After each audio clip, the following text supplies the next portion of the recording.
E a gente volta agora no último bloco do programa Utilidade Pública, ainda esclarecendo algumas dúvidas que vão surgindo aí sobre a psoríase.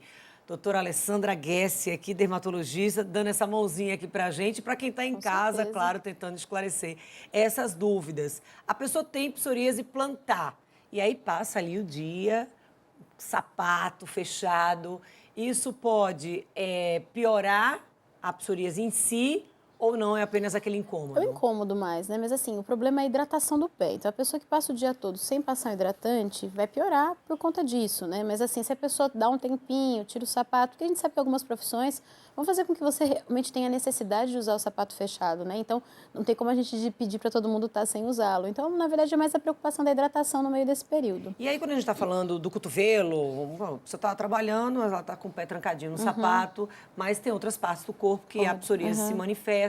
Falando especificamente dos cotovelos, também da unha, que a gente vai falar daqui a pouco. Qual seria o ideal? De quanto em quantas horas a pessoa deve parar, pelo menos, para colocar ali? Porque pode levar um frasquinho pequeno. Sim, a gente pede para que faça isso. É difícil porque teria que ter uma análise, assim, porque hoje a gente tem hidratantes que realmente duram um tempo maior, né? Antigamente era só a ureia que era usada, então a gente tinha que replicar várias vezes, né? Hoje a gente tem alguns hidratantes que ficam mais tempo, então a gente vai ter que avaliar cada caso.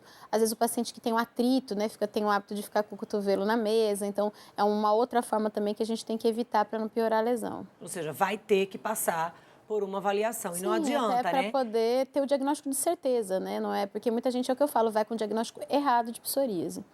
Às vezes a pessoa acha ali que é só um ressecamento, ou então... Acha que a psoríase é só um ressecamento, Exatamente. né? E aí, dos dois lados, na verdade, Sim, né? acontece muito. Tanto vai achando que tem psoríase e que não é, e como vai achando que é apenas um ressecamento e que é a psoríase. Com certeza.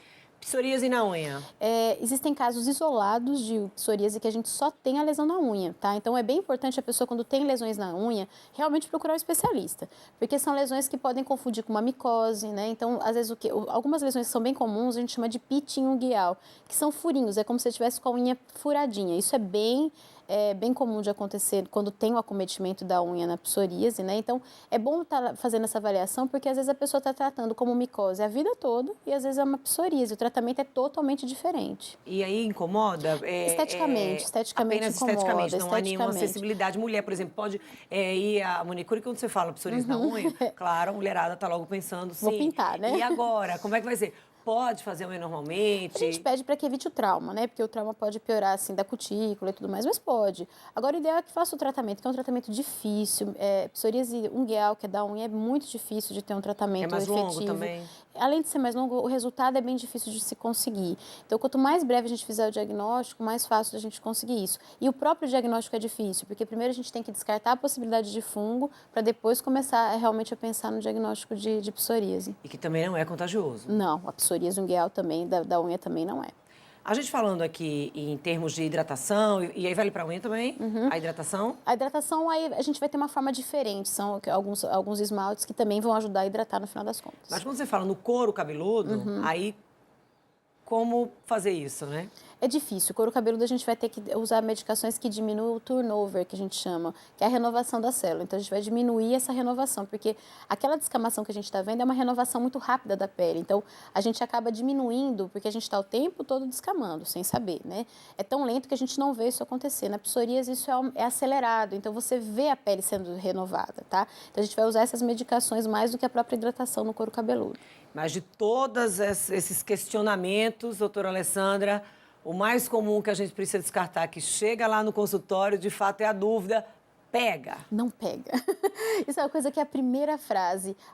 Quando o paciente vai com o diagnóstico de psoríase, a primeira frase, no meio da consulta e no final da consulta, você não passa para ninguém. Inclusive, isso a gente fala com os acompanhantes e tudo mais, porque não pega. É uma doença que não depende da pessoa ter entrado em contato e nem vai passar para nenhum contactante. A gente está reforçando isso porque, de fato, quando você lê o material sobre isso, quando você conversa com os profissionais, eles geralmente relatam... O preconceito é grande. É muito grande. Essa é a maior dúvida. O preconceito é grande, que as pessoas a gente percebe muito. O paciente, geralmente, a agonia do paciente, às vezes, a aflição psicológica dele é mais pelo fato dos outros do que ele realmente vendo a lesão nele. E procura um profissional da área, tá, gente? Não adianta aí estar adivinhando um diagnóstico olhando aí pela internet, porque, Dr. assim, Google. é tudo muito parecido, né? Não, a psoríase, inclusive, até a biópsia, nem sempre é fidedigna, porque se não aparecer algumas características que são muito sugestivas, ele vai dizer que pode ser, mas nem sempre ele vai dar com certeza. Então, realmente vai ter que aliar a parte clínica, às vezes, com a biópsia para poder ter essa certeza. Vai ter que estar investigando Sempre, ali vários sempre. pontos para poder chegar ao quando diagnóstico. tem a lesão típica, a gente bate o olho, aquela consulta que não tem nem o que dizer. Às vezes a gente já sabe realmente do diagnóstico. Doutora Alessandra, muito obrigada. Eu que agradeço a oportunidade. Pelas orientações, porque assim, eu acho que a gente precisa divulgar. Tem algumas doenças que a gente precisa divulgar mais, porque assim, é muito mito envolvido. É muito mito e causa um desconforto muito grande ao paciente. Então, quanto mais a gente puder fazer com que a vida dele fique melhor, então, pelo menos tirando a parte do preconceito, já melhora bastante a vida dele. E ao médico pegar o diagnóstico também, apenas não adianta, Não. vai ter que fazer a sua parte aí. É aquele paciente que de vez em quando vai ter que dar um oizinho para mim, não tem jeito. Pois é, porque assim, a gente fala assim que é simples, olha, é um tratamento simples, a maioria das vezes, é o hidratante, vamos fazer hidratação, mas mesmo tendo essa simplicidade, por exemplo, de apenas ser o hidratante, muita gente acaba chiando porque é o dia inteiro, né? Às nem vezes. sempre só o hidratante vai ser mais para manutenção, mas às vezes usar uma medicação contínua, até a via oral. Então, hoje a gente tem uma opção muito grande de tratamento e cada um vai ter que se adequar àquele que, para o seu perfil, para o seu tipo de doença, vai ser o melhor. Doutora Alessandra, mais uma vez, muito obrigada. Eu que agradeço. Sempre bem-vinda aqui ao programa Utilidade Pública, as portas estão abertas. Obrigada, querida. E a nossa entrevista de hoje fica por aqui, mas você acompanha a partir de agora ainda o quadro Fica a Dica, hoje com a Divina Providência. A gente volta a se encontrar amanhã aqui na sua TV APRP, no mesmo horário, a partir das 13h30. Você já sabe, quer assistir alguma das edições que já foram exibidas, vai lá no YouTube, procura a Fundação APRP ou o canal Dora Matos e você vai ter acesso a todas as informações que já passaram aqui pelo programa. Eu espero você amanhã.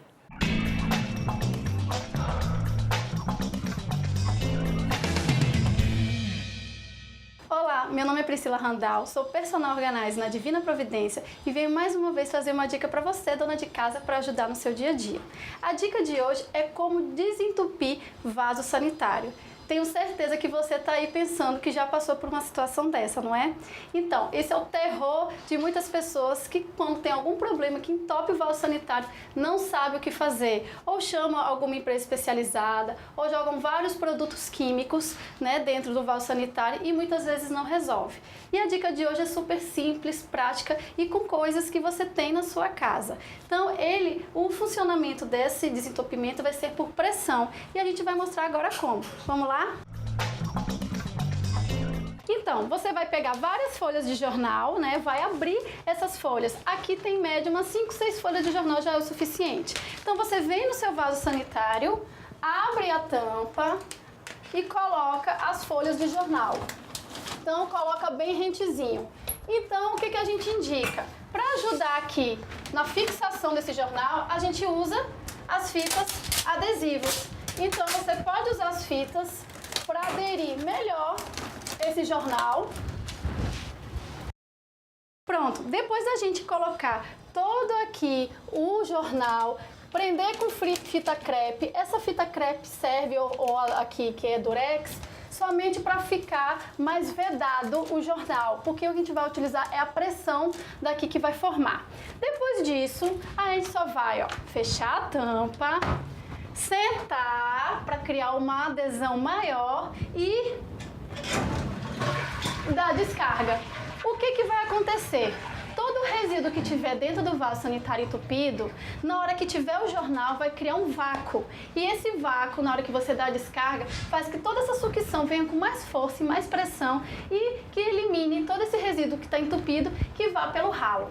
Isso garante, assim, que pelo menos em 80 a 90% dos casos que tem entupimento do vaso sanitário, essa dica resolve. Então, assim, se caso com essa dica não se resolver, aí sim você procura, né, alguma empresa especializada ou pode tentar, às vezes, essa dica mais uma vez. Muitas vezes, com 2, 3 tentativas, você consegue resolver o problema. Ou você contrata uma empresa. Ok? Mas eu garanto que a maioria dos casos essa dica vai resolver sim. Gostou da dica? Então nos acompanhe no quadro Hashtag Fica a Dica do programa Utilidade Pública. Tchau!